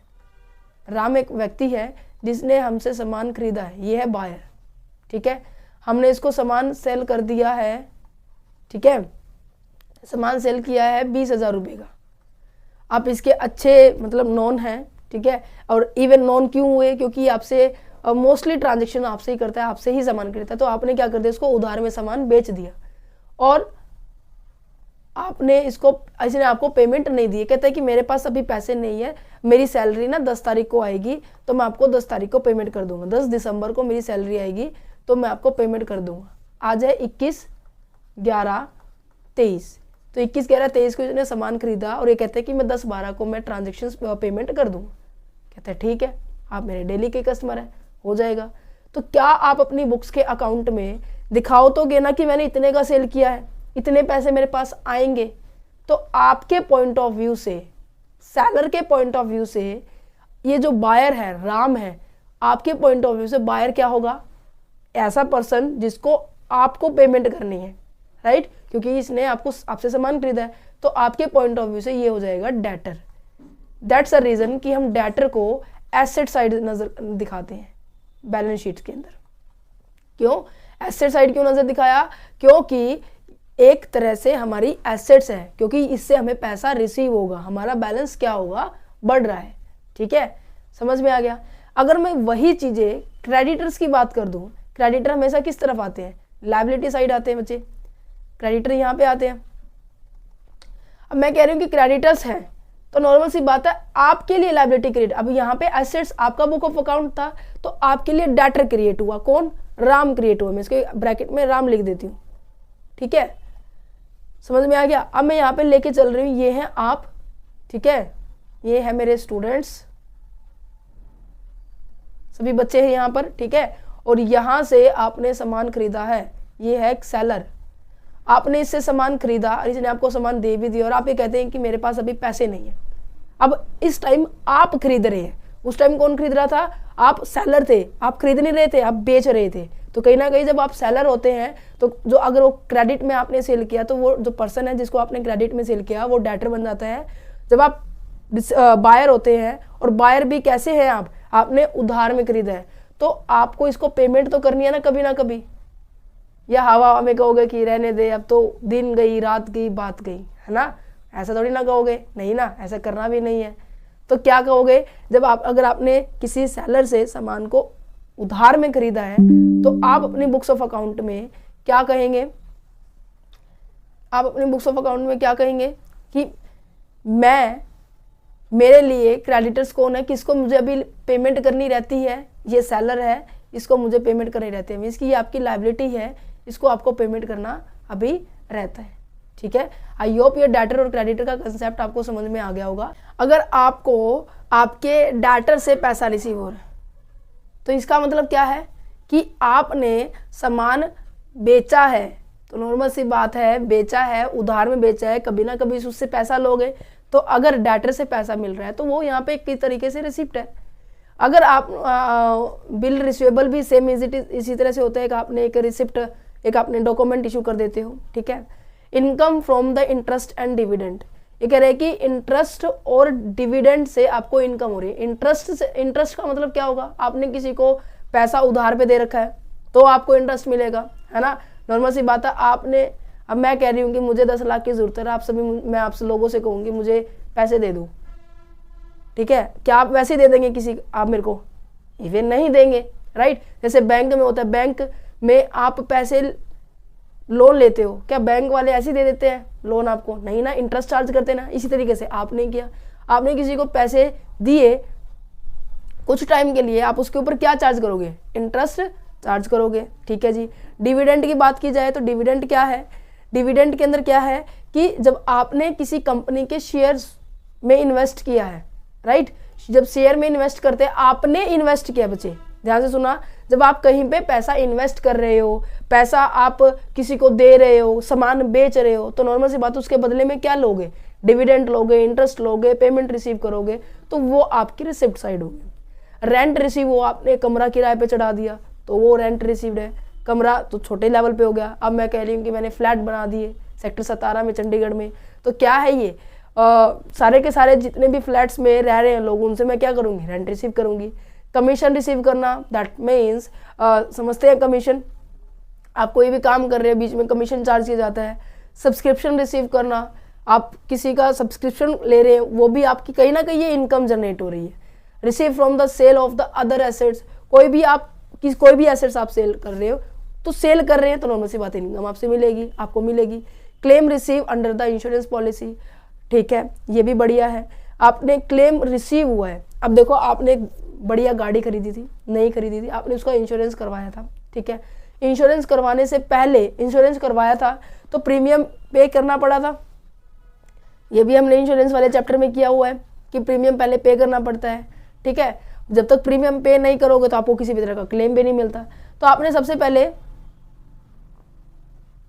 प्रीमियम पे करना पड़ेगा, ठीक है। प्रीमियम आपके लिए खर्चा है, ये पेमेंट साइड आएगा, ध्यान से सुनो, प्रीमियम आपका खर्चा है तो पेमेंट साइड आएगा, ठीक है। इन केस गाड़ी को कुछ हो जाता है तो गाड़ी, मान लीजिए गाड़ी थी 20 लाख की, छोटी सी ले लेते हैं हम, ठीक है, 20 लाख की गाड़ी थी और 20 लाख की गाड़ी का इंश्योरेंस करवाने के बाद उसके अंदर उसका एक्सीडेंट हो गया है, ठीक है, तो मैं कह रही हूँ कि उसका जो खर्चा पानी बैठ रहा था वो बैठ रहा था 15 लाख का, वो मतलब प्रॉपर ही डिस्ट्रॉय हो गई है, मतलब बहुत सारा नुकसान हो गया उसका, ठीक है। 15 तो छोड़ो, इसका हम ले लेते 5 लाख, 5 लाख का नुकसान हो गया, तो जो आपको क्लेम मिलेगा, रिसीव होगा क्लेम, ये आपके लिए क्या होगी, कहीं ना कहीं इनकम जनरेट हो रही है, तो यहाँ पे यह आएगा। Refund of the income tax, income tax अगर आपने ज़्यादा पे कर दिया है तो उसे वापस मिल रहा है तो वो आपको रिफंड हो रहा है, रिफंड बोला जा रहा है ना। बैड डेट रिकवर्ड हो रहे हैं, बैड डेट रिकवर का मतलब क्या है, अब मैं कह रही हूँ कि ये जो बायर था, राम था, आपने इसको सामान बेच तो दिया, ये कहते हैं कि मैं 10 तारीख को दूंगा, भाई 10 भी चली गई, अगली 10 भी चली गई, 10 जनवरी, 10 फरवरी भी चली गई, 10 मार्च भी चलेगी, अप्रैल भी चलेगी, सब चली गई है, तो आपको क्या लगेगा कि ये तो भाई नहीं देने वाला, मेरा तो पैसा क्या हो गया, डूब गया है। तो उस डूबे हुए पैसे को क्या कहते हैं, बैड डेट कहते हैं, राइट, इतना पता है, ठीक है जी। बैड डेट्स को अगर आपको बाय द डिफॉल्ट ये आ जाता है अप्रैल में कि लो भाई साहब मैंने आपकी पेमेंट करनी थी, ठीक है, वो कहते हैं कि तेरे को अब सुधाई है मेरे पैसे देने के लिए है, तो उसे क्या कहेंगे, जो बैड डेट मैंने बनाया था, किसको, राम को बनाया था, वो क्या हो गया, रिकवर हो गया, दैट्स इट। यहाँ पे ये लिखा है बैड डेट्स रिकवर्ड लिखा हुआ है। नेक्स्ट क्या है कि receive from the sale of the shares, मैंने जब शेयर्स परचेज किए थे, शेयर्स को क्या किया था, परचेज किए थे, तो उस टाइम मेरी क्या हो रही थी, इन्वेस्टमेंट हो रही थी, क्या हो रही थी, इन्वेस्टमेंट हो रही थी। और जब इन्वेस्टमेंट करते हैं तो पैसा जाता है, ठीक है, तो कहीं ना कहीं ये पेमेंट है, और इस पेमेंट को करने के बाद बीच में क्या मिल रहा था मुझे, डिविडेंड मिल रहा था, और जब इसका टाइम आएगा रिडीम होने का, मींस कि इसके ऊपर जितना पैसा लगाया था मुझे वापस मिल रहा है, तो वो क्या है, सेल कर रहे हैं हम शेयर को सेल करने के बाद क्या हो रहा है, पैसा मिल रहा है, दैट्स इट। समझ में आ गया ये पॉइंट, ओके जी। नेक्स्ट पॉइंट आ जाता है vouching of the payment side of the cash book. I hope ये मुझे अब समझाने की जरूरत नहीं होगी, फटाफट पढ़ते हैं। आपने कोई भी चीज़ परचेज की है, कैश में परचेज की है, क्रेडिटर की पेमेंट करनी है, अभी यहाँ पे समझाया मैंने, बिल्स पेबल है, ठीक है, परचेज लैंड एंड मशीनरी है, परचेज किया आपने किसी भी तरह की इन्वेस्टमेंट, ठीक है, पेटेंट कॉपीराइट परचेज की है, ये आपकी इंटेंजिबल एसेट्स है बच्चे,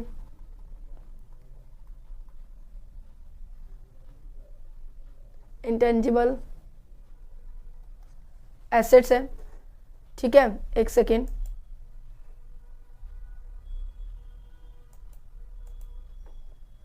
चलिए, और पे आपने सैलरी की पेमेंट की, आपने वेजेस की पेमेंट की, आपने लोन लिया था तो लोन के ऊपर इंटरेस्ट भी देना पड़ेगा, आपने किसी को शेयर इशू किए थे, अब आप शेयर इशू कर रहे हैं तो लोगों को क्या करना पड़ेगा, इंटरेस्ट भी देना पड़ेगा, डिवेंचर के ऊपर इंटरेस्ट भी देना पड़ेगा, इवन डिवेंचर शेयर्स के ऊपर डिविडेंड भी देना पड़ेगा। अब देखो रेंट आ गया, डिविडेंड आ गया, कमीशन आ गया, ट्रैवलिंग एक्सपेंसेस आ गए, प्रीलिमिनरी एक्सपेंसेस आ गए, ये सारी की सारी पेमेंट्स हैं, ठीक है। अब ये तो समझ में आ गया पेमेंट साइड क्या आएगा, रिसिप्ट साइड क्या आएगा, नॉर्मल सा कंसेप्ट समझा दिया, ठीक है। पेमेंट में क्या हो रहा है, आउट फ्लो हो रहा है, out flow of cash, outflow of cash का मतलब क्या है कि कैश का बैलेंस आपका क्या हो रहा है, कम हो रहा है, ठीक है। अब ये बात ध्यान रखनी है कि जब आप ट्रांजैक्शन कर रहे हैं, इवन पेमेंट साइड ही कर रहे हैं, रिसिप्ट साइड ही कर रहे हैं, तो किन किन बातों का आपको ध्यान रखना चाहिए कि what should be keep in mind while we doing to the transaction. जब आप ट्रांजैक्शन कर रहे हैं तो आप किन किन बातों का ध्यान रखेंगे। सबसे पहला क्या है कि payment to a proper person. Payment जब आप करने जा रहे हैं ना तो वो बिल्कुल उसी पर्सन को होनी चाहिए जिसको आपको करनी चाहिए। मैं कह रही हूँ कि आप राम से मैंने सामान, राम ने मुझे सामान, राम ने मुझसे सामान खरीदा, आप सभी से सामान खरीदा, तो नॉर्मल सी बात है राम को आपने सामान दिया तो पेमेंट भी राम करेगा ना, कोई और पर्सन तो नहीं करेगा ना। सेम एज इट इज आपके क्रेडिटर के पॉइंट ऑफ व्यू से, आपने अगर किसी से सामान खरीदा तो आप उसी को पेमेंट करेंगे, ये नहीं है कि आप किसी को भी पेमेंट कर दें और उसे बुक ऑफ अकाउंट में दिखा दें। तो यहाँ पे यही कहा गया है कि the auditor must also be check the payment has been made to the right person और द ऑर्गेनाइजेशन, सच पर्सन और the body had to be the receive to be right the payment. उस person को right भी होना चाहिए कि आप उस पेमेंट को क्या कर रहे हो, रिसीव करने का प्रॉपर राइट होना चाहिए, और राइट तभी होगा जब आपने उससे कुछ सामान खरीदा होगा, ठीक है जी। अब मेरे एग्जाम्पल में 20,000 रुपये थे यहाँ पर, राइट, यहाँ पे 20,000 रुपये का सामान खरीदा था, अमाउंट भी इतनी होनी चाहिए। ये नहीं है कि बहुत बार ऐसा होता है, जब हम यूनिवर्सिटी लेवल में थे ना तो हमारे एग्जीबिशंस होते थे, और एग्जीबिशन में जब पार्टिसिपेट करते थे ना तो जो खर्चा जितना भी होता था यूनिवर्सिटी हमें ग्रांट कर देती थी। तो जितना भी खर्चा होता था जो उसके एक्चुअल रेट होते थे हम उनको वही दिखा के सामान लेके आते थे, ठीक है। हमारी टीम में बहुत से ऐसे बच्चे थे जिन्होंने क्या किया था, जितना रेट था ना, अब नॉर्मल सी बात है जितना रेट होता है उसमें मैं कह रही हूँ कि मैंने 20 रुपये की पेंसिल खरीदी, उस पर डब्बे पर रेट 20 रुपये है, वो 20 की ना देते हो कितने की आती है, 10, 12 या फिर 15 रुपये की, तो 5 रुपये तो उसकी पॉकेट में एक्स्ट्रा गए ना। तो यहाँ पर यही बात की गई है कि जितना अमाउंट बोला जाए ना उतना ही आपको पेमेंट करना चाहिए, है ना। तो यहाँ पे यही बात की गई है कि he must be tally the amount in the words and the figure and the counter check the same with the cash book. ये कह रहे हैं कि आपको टैली करना पड़ेगा कि जो अमाउंट फिगर में लिखी हुई है, जो वर्ड में लिखी हुई है, वो आपकी कैश बुक से भी मैच कर रही है नहीं कर रही है, आप उसको क्रॉस चेक करेंगे, काउंटर चेक करेंगे। आपके पास प्रॉपर वाउचर होना चाहिए, ठीक है। वाउचर समझते हैं, अब तो बताने की जरूरत ही नहीं होगी। Revenue stamp on the voucher. Revenue stamp कब थी, आपको बताया था ऑडिटर के एग्जामिनेशन ऑफ वाउचर के दौरान मैंने बताया था रिवेन्यू स्टैम्प कब जरूरत थी, जब आपकी ट्रांजेक्शन्स की लिमिट 500 रुपये से क्या हो रही है, ज़्यादा हो रही है, उस केस में आपको रिवेन्यू स्टैम्प की ज़रूरत पड़ती है, ठीक है जी। अब कुछ एक रिवेन्यू स्टैम्प की कुछ एक टाइम में रिवेन्यू स्टैम्प की जरूरत नहीं पड़ती, ये एक्सेप्शनल केस है। क्या है, receipt that are issue by the government body. अगर किसी भी गवर्नमेंट बॉडी ने उस रिसिप्ट को इशू किया है उसकी बात की जा रही है। Receipt which are issue for a payment without the consideration, payment बिना किसी कंसिडरेशन की कर रहे हैं तो उसकी बात की जा रही है। Receipt which are issue by the corporative society, मतलब कहीं ना कहीं आप एक गवर्नमेंट सेक्टर की बात कर रहे हैं, उनके अंदर एक्सेप्शनल है, और यहाँ पे विदाउट कंसिडरेशन आपको कोई पेमेंट रिसिप्ट हो रही है उसकी बात की जा रही है, ठीक है।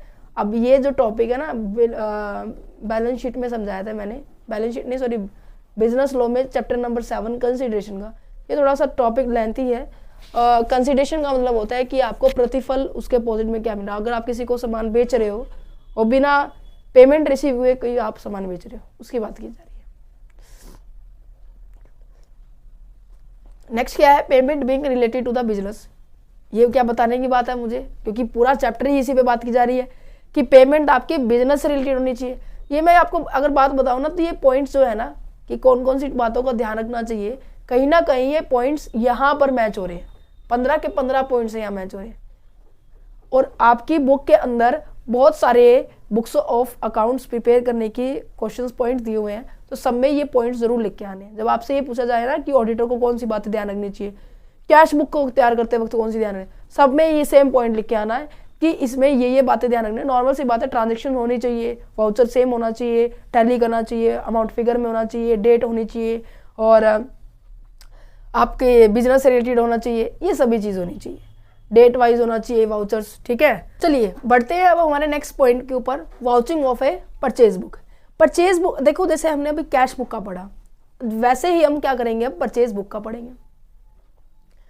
अब कैश बुक में कैसी ट्रांजेक्शन्स रिकॉर्ड करी थी, कैश बुक में हमने सभी की सभी ट्रांजेक्शन कैश से रिलेटेड करी थी, इवन रिसिप्ट हो रही है या फिर हम किसी की पेमेंट कर रहे हैं, किन किन बातों का ध्यान रखना चाहिए, वो 15 बातें याद कर लो, सब में सेम बातें आने वाली है। ठीक है, अब यहाँ पर ये देखो कि vouching of the purchase book. Vouching of the purchase book का मतलब क्या है कि before the vouching of the purchase book the auditor should be check the system of the internal check that is in operation so that we know where the possibility of any fraud exist.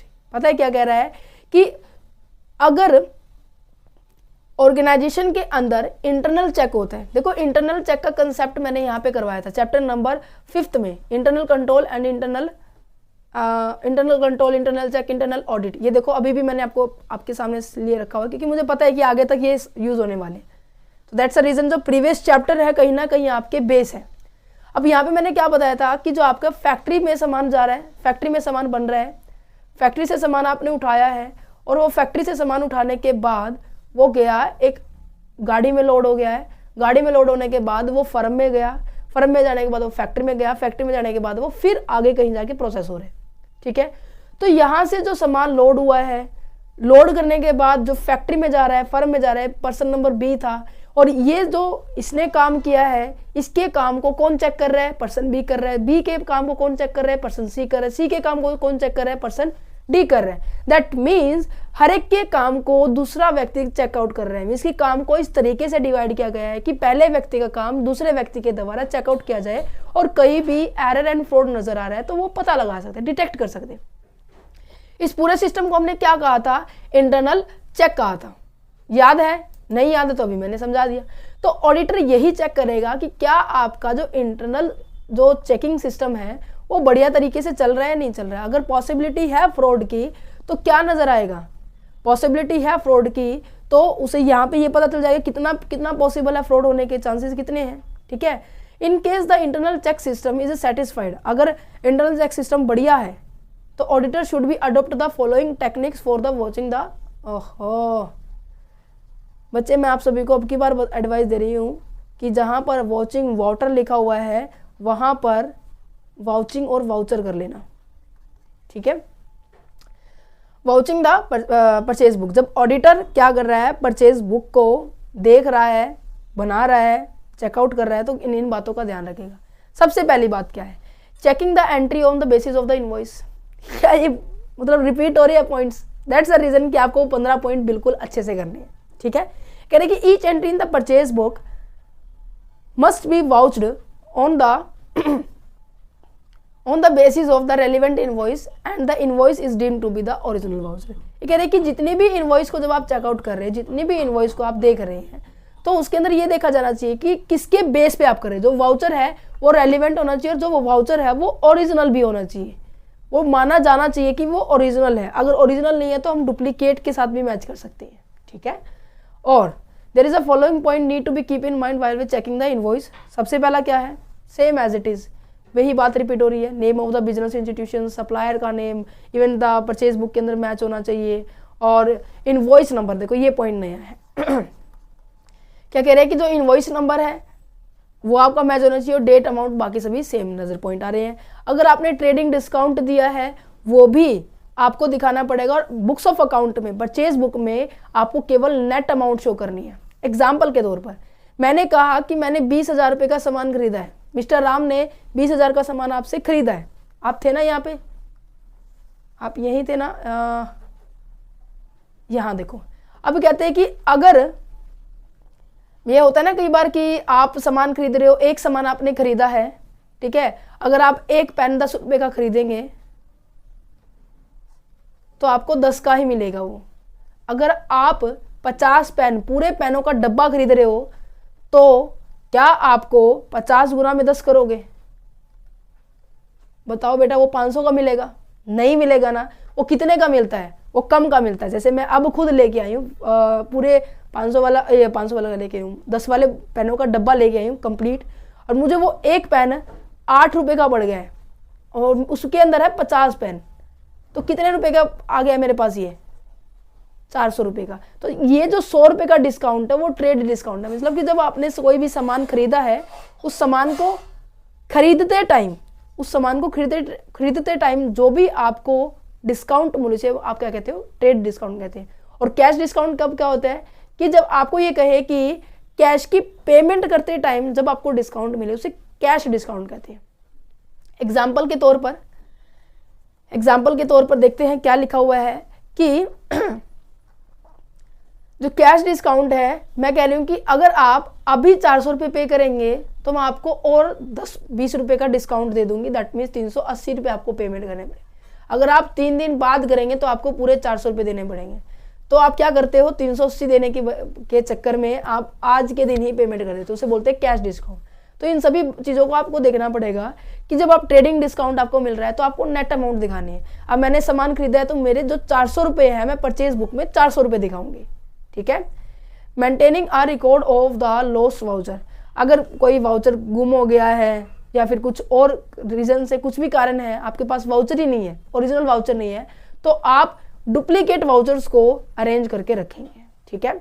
Checking the total and the posting, आप ये भी check करेंगे कि total कितनी है, posting कितनी की है आपने, दोनों बुक्स ऑफ अकाउंट में, इवन वाउचर के अंदर सेम एंट्रीज हो रही है नहीं हो रही। ये नहीं है कि वाउचर ज़्यादा है एंट्री कम है, या फिर वाउचर कम है। मोस्ट ऑफ क्या देखा जाता है कि आपके पास वाउचर 5 है, आपने एंट्री केवल 3 की होती है ना। कई बार ऐसा भी हो सकता है वाउचर 3 है, एंट्री 5 की होती है। कारण ये होता है कि आपके खर्चों को आप ज़्यादा दिखाना चाहते हैं, ठीक है। अगर मैं कंक्लूजन पे पहुंचूं तो कंक्लूजन क्या है? The purchase book is the enable the auditor to rectify the certain pay for only those goods that are being purchased and received by it। कहने का मतलब केवल वही ट्रांजेक्शन्स, वही बुक्स ऑफ अकाउंट में शो करेंगे जो आपको क्या है, those goods that has been purchased and the received by it, जो भी आपने एक्चुअल में किया, जो भी आपने परचेज किया, जो भी आपने खरीदा है, जो भी आपने बेचा है, वही क्या करेंगे, आप उनको शो करेंगे। Is it clear? यहाँ पे इतना समझ में आ गया?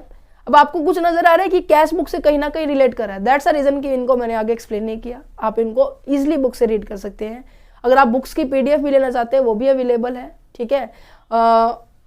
परचेज रिटर्न की बात आ गई है। परचेज मतलब जो आपने खरीदा था वो आप वापस कर रहे हैं, तो कहीं ना कहीं वापस सामान गया तो कैश आपके पास आएगा। सेल बुक भी सेम एज इट इज़ है, सेल रिटर्न भी एज इट इज़ है, bill receivable book, bill payable book, journal paper, creditors, ledger, ये तभी मैंने आपको पहले इनका मतलब समझाया था कि इनका मतलब क्या है यहाँ पर। तो that's a reason cash book को अच्छे से समझो, और यहाँ पर जो इंपॉर्टेंट पॉइंट्स थे वो मैंने आपको बता दिए हैं। और हाँ, जो मैंने आपको बताया कि क्वेश्चन पेपर जरूर देखना है, क्योंकि क्वेश्चन पेपर जब तक आप नहीं देखेंगे तब तक आपको ये नहीं लगेगा कि हाँ मैं जो बोल रही हूँ, क्योंकि बच्चे मैं बता रही हूँ कि ये जो अब ऑडिटिंग के जो जितने भी चैप्टर आएंगे ना वो इंपॉर्टेंट है। जितने भी चैप्टर है वेरिफिकेशन ऑफ वाले चैप्टर में से, जो चैप्टर नंबर 7 है verification of assets and liability, वो भी बहुत ज़्यादा इंपॉर्टेंट है। तो कहीं ना कहीं नॉर्मल सी बात है, 10-12 चैप्टर है आपकी बुक के अंदर, और 10-12 चैप्टर में से आपके 9 क्वेश्चन आते हैं, है ना। 9 क्वेश्चन 10-12 चैप्टर में, कहीं ना कहीं आपके 9 चैप्टर बहुत ज़्यादा इंपॉर्टेंट है, राइट।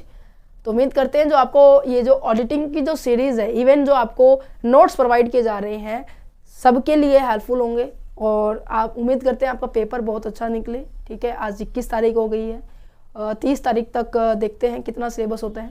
देन उसके बाद हम मैनेजमेंट अकाउंटिंग को स्टार्ट करेंगे ऑडिटिंग फिनिश करने के बाद। ठीक है, ऑल द बेस्ट, टेंशन मत लेना, बिल्कुल अच्छे से पेपर देना, बहुत अच्छा पेपर होने वाला है। बस ये सोचना है कि मुझे आता है, जितना मैंने पढ़ा मुझे उतना आता है, ठीक है, और वही पेपर में आए, तो कहीं ना कहीं पॉजिटिव वेव्स आपकी एग्जाम में हेल्प करेगी। ठीक है, best of luck and have a nice day.